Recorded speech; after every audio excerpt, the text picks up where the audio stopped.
बहुत समय पहले की बात है। चंदनपुर गांव में एक परिवार रहता था, जिसमें एक माँ, एक भाई और एक बहन थे।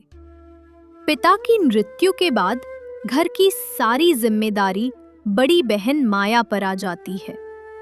वो गांव वालों के यहाँ जाकर मजदूरी करती है और पैसे कमाती, और ऐसे करते करते उसे काफी दिन बीत गए थे। और फिर अचानक एक दिन उसकी माँ की तबीयत खराब हो गई। अम्मा, अरे अम्मा उठो, क्या हो गया? बोलो, बोल क्यों नहीं रही हो? अरे अम्मा उठो, मुझे डर लग रहा है, मुझे घबराहट हो रही है, तुम बोल क्यों नहीं रही हो? सुनो मोहन, मैं वैद्यराज को बुलाने जा रही हूँ, तुम यहीं पर रुककर अम्मा का देखभाल करना। मैं तुरंत गई और तुरंत आई, बस थोड़ा इंतजार करो। इतना बोलकर माया तुरंत घर से निकल पड़ती है और चलते चलते थोड़ी ही देर में वो वैद्यराज के घर पहुंच जाती है। घर पर जाते ही देखती है कि घर पर केवल वैद्यराज की पत्नी होती है और वैद्य कहीं दिखाई नहीं देता। इतना देखकर माया उसकी पत्नी से कहती है, सुनो काकी, वैद्यराज काका कहाँ पर हैं? जल्दी बताओ मुझे, मेरे अम्मा की तबीयत बहुत खराब है। अगर समय से उनका इलाज ना हो पाया तो शायद मैं कुछ बोल नहीं सकती। इसलिए काकी मुझे तुरंत बताओ कि काका किधर गए हैं। मुझे उनके पास जाना ही होगा, नहीं तो बहुत बुरा हो जाएगा। अरे बिटिया, घबराओ नहीं, इतनी जल्दी कुछ भी नहीं होगा। मुझ पर विश्वास करो।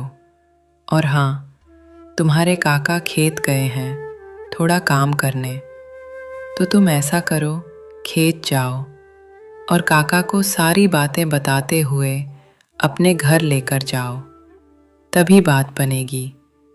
और हाँ, ज़्यादा परेशान ना हो, अम्मा तुम्हारी ठीक हो जाएंगी। ताकि किस वाले खेत पर गए हैं काका? जंगल वाले खेत पर या फिर नदिया किनारे वाले खेत पर? बताओ जल्दी, मैं दौड़ते हुए जाऊं। अरे पगली, नदिया किनारे वाले खेत गए हैं। आराम से जाओ बिटिया, इतना टेंशन मत रखो दिमाग पर।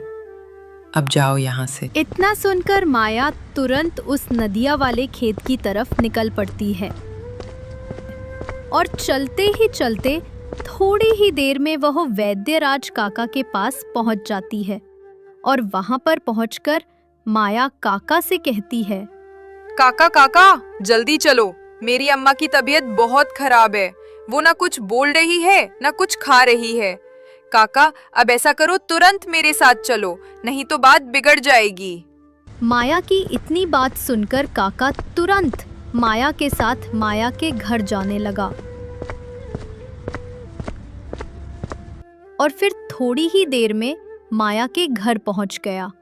माया के घर पहुंचकर वैद्यराज माया से बोले, बिटिया, अम्मा की तबीयत बहुत खराब है, इनके लिवर में इन्फेक्शन है और भी बहुत सारी बीमारियां हैं जो कि बुढ़ापे में सबको होती है, इसलिए ज्यादा घबराने की जरूरत नहीं है।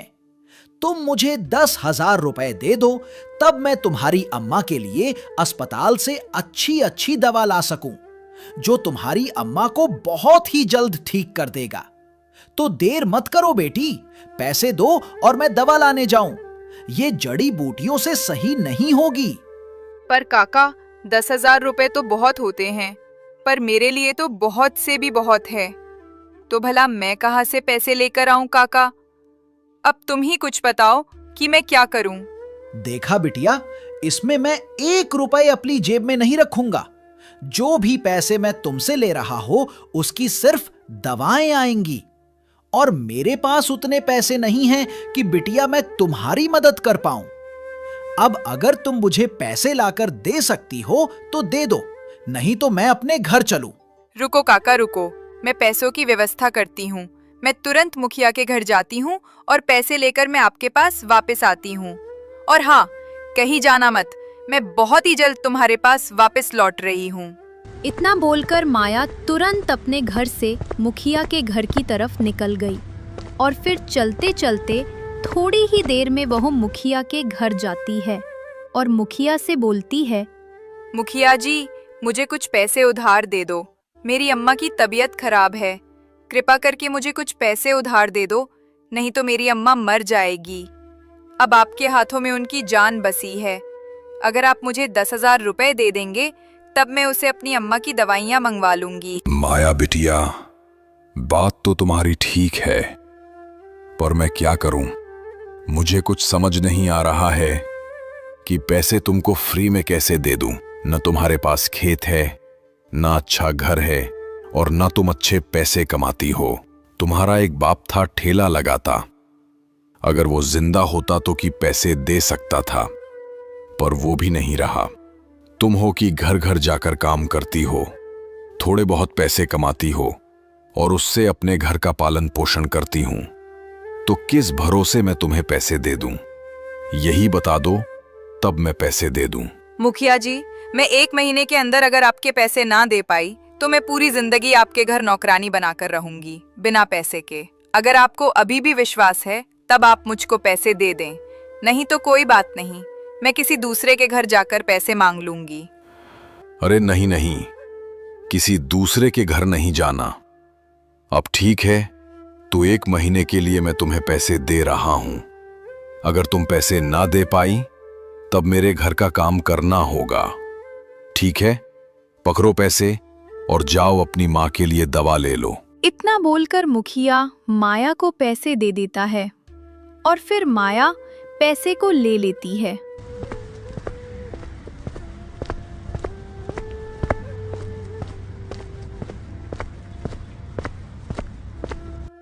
पैसों को ले जाकर वैद्यराज को दे देती है और फिर वैद्य पैसे लेकर अस्पताल के लिए निकल जाता है।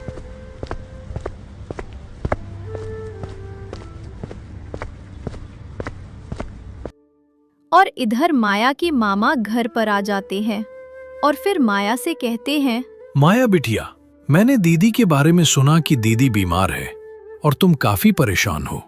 इसीलिए मेरा दिल नहीं माना और मैं देखने चला आया क्या हुआ। तुम बहुत टेंशन में हो। टेंशन मत रखो, आराम हो जाएगा और दीदी ठीक हो जाएगी, इसलिए घबराओ नहीं। और ये बताओ कि तुम टेंशन में हो किस लिए? मामा, टेंशन में रहना ही पड़ेगा। मैं गांव के मुखिया से कुछ पैसे उधार ले लिए हूँ। अगर उन्हें समय से दिया नहीं तो मुझे उसके घर नौकरी करनी पड़ेगी और फिर पूरी जिंदगी करनी पड़ेगी। अब मैं क्या करूँ, कुछ समझ में नहीं आ रहा है और इतने पैसे मैं दे भी नहीं पाऊंगी, इसलिए थोड़ी घबराहट सी हो रही है और चिंता हो रही है। बेटी, बुरा ना मानो तो एक बात बोलूं, क्या तुम अपने पापा के जैसे देसी मटन कोरमा बेच सकती हो? मैं कहता हूं 1 महीने के अंदर कर्ज भी खत्म हो जाएगा और तुम्हारा घर भी बन जाएगा। सब सामान रखा पड़ा है, तुम्हें बनाना भी आता है, पहले भी बनाती थी और अब तुम्हें सिर्फ बनाकर बेचना है। रही बात मटन की, तो मटन मैं लाकर तुम्हें दे दूंगा और तुम फिर उसे आराम से देसी स्टाइल में मटन कोरमा बनाकर गांव के चौपाल पर ठेला लगा देना है। अगर इतना कर पाओ तो बोलो, मैं कल से तुम्हारे लिए मटन लेकर आऊं। मामा, पर औरतें ठेला कब से चलाने लगी? लोग क्या कहेंगे, लोग क्या बोलेंगे? ये सुनकर, ये जानकर बहुत बुरा लगता है। मैं मानती हूँ कि अपनी दुकान, अपने धंधे में बहुत पैसा है और पापा के ग्राहक तो अभी भी बोलते हैं कि बिटिया तुम ठेला लगाओ, मैं खाने आऊंगा। लेकिन मैं गांव के शर्म के कारण नहीं कर पा रही हूँ। अब क्या करूँ, मैं मजबूर हूँ। अरे पगली, ठेला नहीं लगाएगी तो क्या, तू मुखिया के घर नौकरी करेगी, उसमें शर्म नहीं है? देखो, अगर तुम दुनिया के चक्कर में पड़ेगी तब दुनिया तुम्हें खाने को नहीं देगी, तुम्हें खुद करके खुद ही खाना पड़ेगा। इसलिए दुनिया के चक्कर में मत पड़ो। मेरी बात मानो, हिम्मत बना और ठेले पर लग जाओ। मैं तो 2-3 दिन तुम्हारी मदद करूंगा और फिर मैं अपने घर चला जाऊंगा। ठीक है मामा, तो आप कल सुबह होते मेरे लिए मटन लेकर आना और फिर मैं उसे उसी अंदाज में बनाऊंगी जिस अंदाज में पापा के समय बनाती थी। लोग पसंद करते थे। मैं इस अंदाज में बनाऊंगी और कल मैं ठेला गांव के चौपाल पर लगाऊंगी। दुनिया क्या बोलेगी, मुझे उससे कोई फर्क नहीं पड़ता। बस वैद्य अभी दवा लेकर आ जाए, दवा अम्मा को खिला दूं और फिर कल मैं ठेला लेकर चली जाऊंगी। इतनी बात कर ही रहे होते हैं कि तभी वैद्यराज दवा लेकर आ जाते हैं और फिर माया को दवा देकर चले जाते हैं।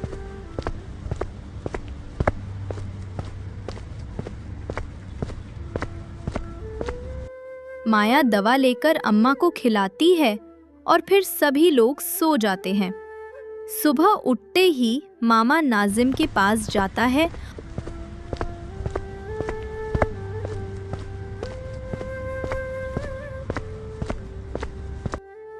और उससे मटन लेकर घर वापस आता है।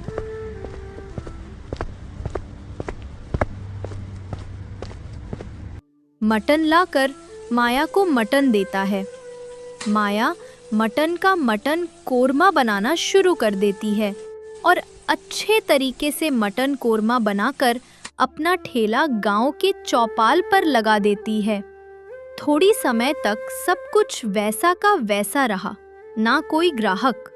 लेकिन फिर थोड़ी ही देर बाद जब गांव वालों के पास इस देसी मटन कोरमा का महक पहुंचा, तब लोगों को पता चल गया कि या तो माया के पिताजी का मटन कोरमा की महक है, और फिर वो दौड़े दौड़े उस ठेले के पास आए और फिर माया को ठेले पर देखकर बहुत खुश हुए और फिर माया से बोले, अरे माया, क्या बात है, तुमने आखिरकार अपना ठेला लगा ही लिया।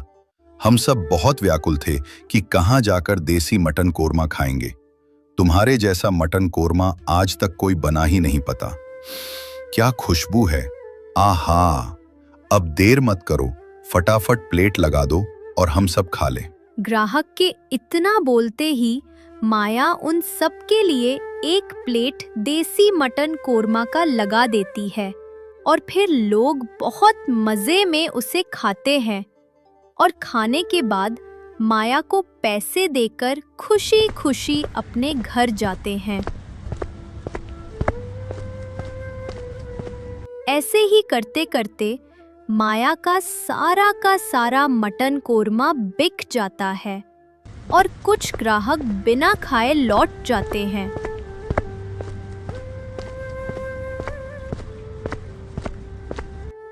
मटन कोरमा खत्म होने के बाद माया अपने घर आती है और कमाए हुए पैसे को मामा के पास रखती है।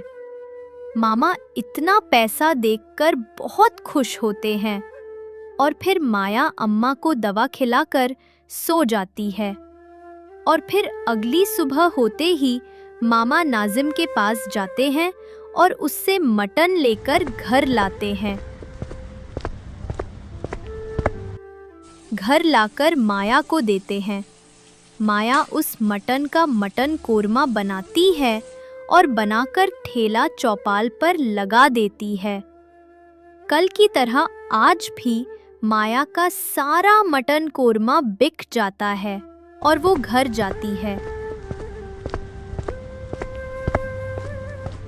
ऐसे करते करते महीना बीत गए और फिर माया एक दिन मुखिया के घर गई। मुखिया जी, आपके पैसे मैं आपको देने आई हूँ, आप पैसे ले लो। बस मैं थोड़ा भूल गई थी और 1 महीने 1 दिन ज्यादा हो गया है, इसलिए मैं माफी मांगती हूँ और मैं आपको आपके पूरे 10,000 रुपए आपको दे रही हूँ। आप इसे रख लें और आपका बहुत बहुत धन्यवाद कि आपने मेरे सही समय पर मुझे पैसा दिया, इसलिए मैं आपकी शुक्रगुजार हमेशा रहूंगी। आप जब भी मुझे याद करेंगे मैं आपके पास हाजिर रहूंगी। माया बिटिया, बातें तुम्हारी ठीक हैं, पर मैं अपनी बातों का बहुत पक्का हूं। तुमने मुझसे बोला था कि मैं 1 महीने के अंदर अंदर तुम्हारा पैसा तुम्हें दे दूंगी, लेकिन आज 1 महीना 1 दिन हो गया। तुमने मुझे पूरे 1 दिन बाद पैसे दे रही हो, इसलिए मैं पैसे नहीं लूंगा और तुम्हें मेरे घर काम करना होगा पूरी जिंदगी। ये कैसी बात कर रहे हो मुखिया जी? ऐसे मैंने बोला था, पर इसका मतलब ऐसा नहीं कि अगर कोई लेट हो गया 1 दिन तब आप उसको ऐसा बोल दो। सबसे 1-2 दिन लेट हो जाता है, पर क्या कोई जुबान का पक्का नहीं होता? सबसे गलतियां होती हैं। अगर आपको पैसे लेने हैं तो लीजिए, नहीं तो मत लीजिए। अरे तेरी जुबान बहुत कैची की तरह चल रही है। लगता है तेरा धंधा अच्छा खासा चलता है। तेरी अकड़ तोड़नी होगी, रुआब तेरा खत्म करना होगा।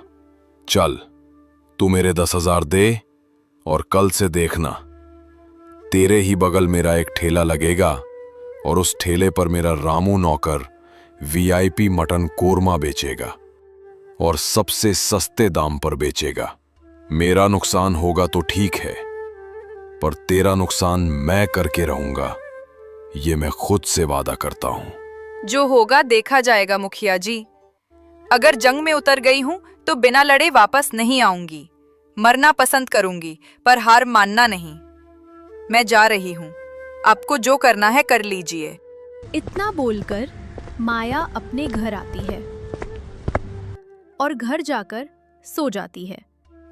और फिर दूसरे दिन सुबह उठकर वो नाजिम के पास जाती है और नाजिम के पास जब पहुंचती है तो देखती है कि उसके पास मुखिया पहले से ही पहुंचा है। वो नाजिम से मटन खरीद रहा होता है। अरे नजीम बेटा, मुझे मटन दे दो, क्योंकि मैं भी एक दुकान खुलवा रहा हूं जो मेरा नौकर रामू चलाएगा, और ये दुकान चौपाल के पास रहेगी, जिस पर वीआईपी मटन कोरमा बेचा जाएगा, जो और मटन कोरमा से सस्ता होगा। मैं चाहता हूं कि गांव वालों को अब वीआईपी स्टाइल में मटन कोरमा खिलाया जाए। अब मुझे बढ़िया बढ़िया कटे मांस दे दो, जो खाने में लचीले हो, जिसको लोग खाते ही दूसरे दिन बिना कहे खाने आ जाए। ठीक है मुखिया जी, मैं आपको मटन देता हूं, पर अगर मेरी एक बात का बुरा न माने तो एक बात बोलूं। आपको नहीं लगता कि गांव में एक मटन कोरमा की दुकान चल रही है जो कि माया की है? तो आप ऐसा करें कि आप कोई दूसरा आइटम वहां पर बेचें, शायद यही सही होगा। पर अगर आप भी वही दुकान वही आइटम वहां पर बेचेंगे तब कहीं ना कहीं दोनों लोगों को प्रॉफिट नहीं होगा। तो मेरी बात मानो, आप किसी दूसरे चीज की दुकान खोल लीजिए। अरे नजीम, तेरी इतनी औकात कि तू मुझे राय देगा कि मैं क्या करूं क्या नहीं? अगर तुझे मटन देना है तो दे, नहीं तो मैं दूसरे दुकान पर जाऊं। और भी कसाई यहां पर हैं जो मुझे जानते हैं, मैं उनके यहां मटन ले लूंगा। जब मैं तुमसे बोल दिया कि मैं तुझको मुंह मांगे पैसे दूंगा तब दूंगा, इसलिए तू मुझे मटन दे और बहस मत कर। और रही बात प्रॉफिट की, तो मुझे प्रॉफिट नहीं करनी, बस मुझे किसी की अकड़ को कम करना है और मैं उसे कम करके रहूंगा। ठीक है मुखिया जी, आप इतना गुस्सा न करें। मैं आपको मटन देता हूं और आपको थोड़े अच्छे वाले मटन दूंगा, इसके पैसे भी अच्छे लूंगा। अब आप अगर इससे अच्छा बनाकर बेच पाए तब आपके लिए सही होगा। अगर आप इसे अच्छा बनाकर ना नहीं बेच पाए तब मेरी गलती मत देना, मैं आपको लचीला वाला मांस ही दूंगा। इतना बोलकर नाजिम मुखिया को मटन दे देता है और पैसे ले लेता है। मुखिया मटन लेकर वहां से चला जाता है और फिर मुखिया के जाते ही माया नाजिम के पास आती है और नाजिम से कहती है, सुनो भैया नाजिम, आज मुझे थोड़ा मटन कम देना, क्योंकि आज मुखिया भी मेरे बगल ही अपना ठेला लगाएगा, तो कहीं ना कहीं ग्राहक बढ़ जाएंगे और मैं ज्यादा मटन ले गई तब बिक पाना मुश्किल होगा। इसलिए मैं आज आधा ही मांस लेकर जाऊंगी, ताकि मेरा नुकसान ना हो और मटन कोरमा खराब ना हो। अरे माया, तुमको क्या लगता है कि तुम कम मांस लेकर जाओगी तो सब सही होगा? ऐसी कोई बात नहीं है। तुम्हारा पूरा का पूरा 10 किलो मांस बिक जाएगा, इसकी जिम्मेदारी मेरी है। अगर नहीं बिका तब मैं 1 रुपए भी नहीं लूंगा। इसलिए घबराओ नहीं और जाकर अपनी दुकान बगल में लगाओ। कोई नाम वीआईपी रख लेने से उसके लोग वीआईपी नहीं हो जाएंगे। खाने वाले तो देसी ही हैं और उन्हें देसी स्टाइल ही पसंद है। इसलिए मेरी बात मानो, जितना तुम पहले ले जाती थी उतना अब भी लेकर जाओ। ठीक है नाजिम भाई, अगर आप इतना कहते हैं तब मैं उतना ही लेकर जाती हूँ। अगर बिकेगा तब भी ठीक है, नहीं बिकेगा तब भी ठीक है, मैं कोशिश करूंगी। अब जो होगा देखा जाएगा। इतना बोलकर माया मांस को खरीदकर अपने घर लाती है और फिर उस मटन से देसी स्टाइल में मटन कोरमा बनाना शुरू करती है। और थोड़ी ही देर में मटन कोरमा बनाकर वो अपना ठेला गांव के चौपाल पर लगा देती है, जिसके ही बगल मुखिया का ठेला लगा रहता है। थोड़ी देर तक ठेले पर कोई भी आदमी नहीं आते। जब गांव वालों को यह पता चलता है कि आज गांव में वीआईपी मटन कोरमा का ठेला लगा है, तब लोग दौड़े दौड़े आते हैं। लेकिन जैसे ही वहां पर आते हैं कि माया का मटन कोरमा का महक इतना अच्छा होता है कि लोग मुखिया के ठेले पर ना रुककर माया के पास जाते हैं और माया से ही सारा का सारा मटन कोरमा खाना शुरू कर देते हैं। इस तरह माया के ठेले पर इतनी भीड़ देखकर मुखिया का नौकर रामू तुरंत मुखिया के घर की तरफ निकल पड़ा।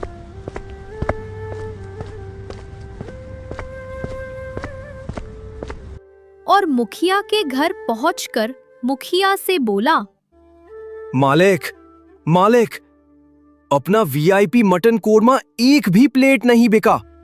अगर हम उसे फ्री में देंगे तब भी लोग नहीं खाएंगे।